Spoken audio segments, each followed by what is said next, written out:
والسلام نے پھر کبھی امام حسن اور حسین کو کبھی اپنا بیٹا نہیں کہا ہے، بلکہ جب بھی کہا تو کہا ہے کہ دونوں رسول کے بیٹے۔ عزیزان گرامی، امام حسن علیہ السلام وہ شخصیت سے اولاد ملتے کہ یہ وہ شخصیت ہے کہ جنہوں نے جب مولا امیر المومنین دنیا سے گئے اور مولا کی شہادت کے بعد ابھی اسی مولا کی شہادت والے دن ہی جناب امام حسن علیہ السلام کے ہاتھوں پہ 40,000 اصحاب رسول نے اہل مدینہ نے بیعت کی۔ کتنے یہاں پہ بیعت ختم نہیں ہے، بالکل اسی موقع پہ جب شہادت ہوئی ہے۔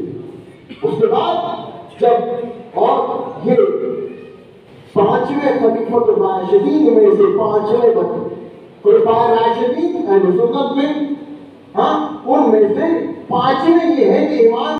حسن علیہ السلام کی جو خلافت ہے، خلافت راشدہ، وہ 7 ماہ تک ہے، لیکن آپ کو یہ ایک بہت بڑی پلاننگ کے تحت آگے 4 یار کا نعرہ لگایا اور 5ویں کو نکال دیا گیا، اور جب بھی نام لکھا گیا تو حاکم شام کا نام لکھا گیا، امام حسن علیہ السلام کو پیچھے کر دیا، جبکہ ان کے ہاں ثابت ہے یہ 7 ماہ تک تمام مسلمانوں کی خلیفہ ہے۔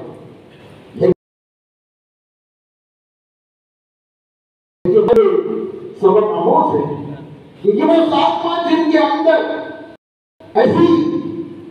کیفیت بنی کہ امام حسن علیہ السلام کو لشکر کشی کرنی پڑی معاویہ کے خلاف، اور مسلمانوں کے چاہتے ہوئے، اور 1 لشکر نہیں، 2 لشکر نہیں، مگر 3 دفعہ لشکر کشی کی،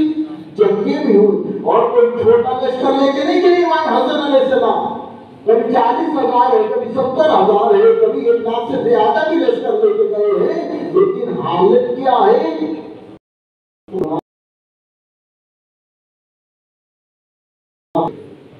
یہ وہی امام حسن علیہ السلام کے چاہنے والے ہی تھے جنہوں نے امام کو نعوذ باللہ کافر کہا،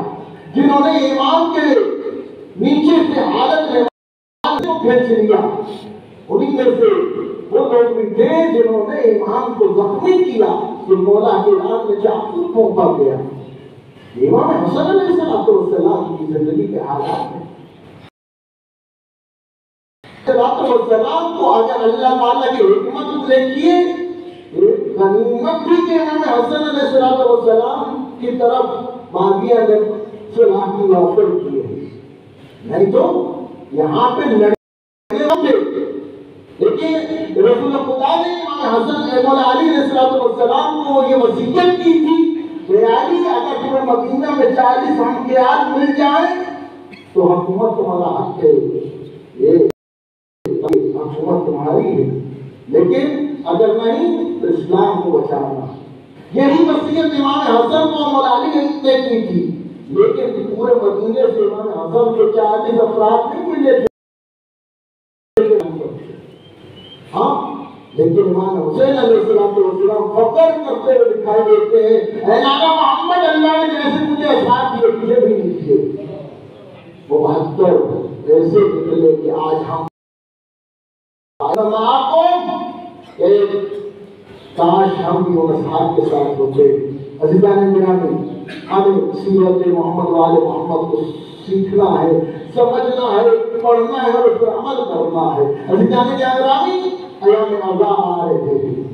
ہمیں جہاں پہ گریہ زاری کرنا ہے، جہاں پہ ماتم کرنا ہے، وہاں پہ مولا امیر المومنین کی اس حضرت ہے کہ مولا امیر المومنین گریہ کرتے ہوئے کہتے ہیں انا المظلوم، میں مظلوم۔ وہاں کے مولا علی کتنے چاہنے والے تھے، کتنے اصحاب تھے، لیکن اس کے باوجود مولا علی علیہ السلام اپنے آپ کو تنہا کہتے ہیں، اپنے آپ کو مظلوم کہتے ہیں۔ اور کتنی دفعہ مولا نے شکوہ کیا کہ کاش مجھے ایسے اصحاب نہ ملے ہوتے۔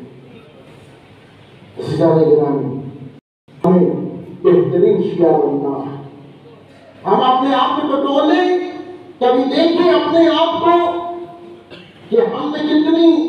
خصوصیات ہیں جو امیر المومنین علی بن ابی طالب میں تھی یا ان کے شیعوں میں تھی، شاید دور تک کوئی بھی نہ دکھائی دے۔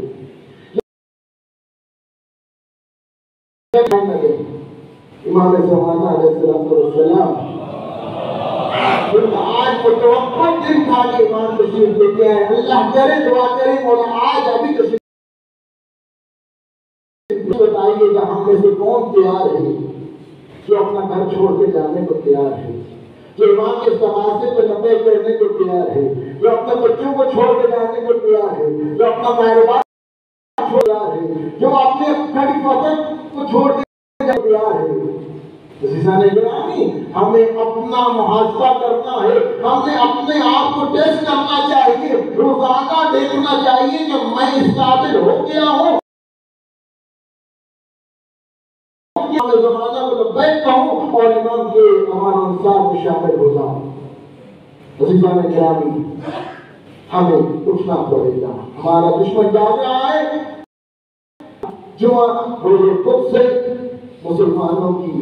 سربلندی کا دن ہے، اسلام کا دن ہے، رسول خدا کا دن ہے۔ اس دن اجتماعیت کو فروغ دیجیے، یہ ریلیاں نکلیں گی،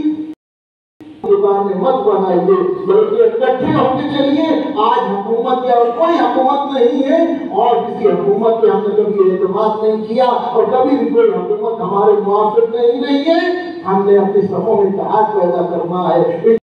کرنی ہے، اتنی وحدت اور اتنی اجتماعیت کو فروغ دیجیے کہ دشمن جو ہے وہ پریشان ہو جائے کہ ہمارے سارے جذبے جو ہیں وہ ضائع ہو گئے، ہماری ساری سازشیں ضائع ہو گئے۔ عزیزان گرامی، جہاں سے ریلی ہے وہاں شرکت کیجیے۔ یہ متکبروں کے خلاف جو افواہ کی، یہ آواز بلند کرنے کا دن ہے۔ امام خمینی نے اس کو بنیاد رکھی، لیکن یہ ایران کے لیے مخصوص نہیں ہے، یہ ہر مسلمان کے لیے مخصوص ہے۔ اس دن اعلان یکجہتی کرنا ہے۔ ہم نے ان تمام مسلمانوں کے ساتھ جہاں سے جہاں ان کی مدد فرمائے اور ان کی حفاظت فرمائے اور پروردگار ہمارے اعمال کو قبول فرمائے۔ ہمیں ایسا بتا محمد دیکھنا چاہتے ہیں اپنی ہماری شریعت کی قبولیت کے لیے، اپنے اعمال کی قبولیت کے لیے اور ان کے درجات کی بلندی کے لیے، امام زمانہ کے ظہور و تعظیم کے لیے بآواز بلند 5 مرتبہ صلوات۔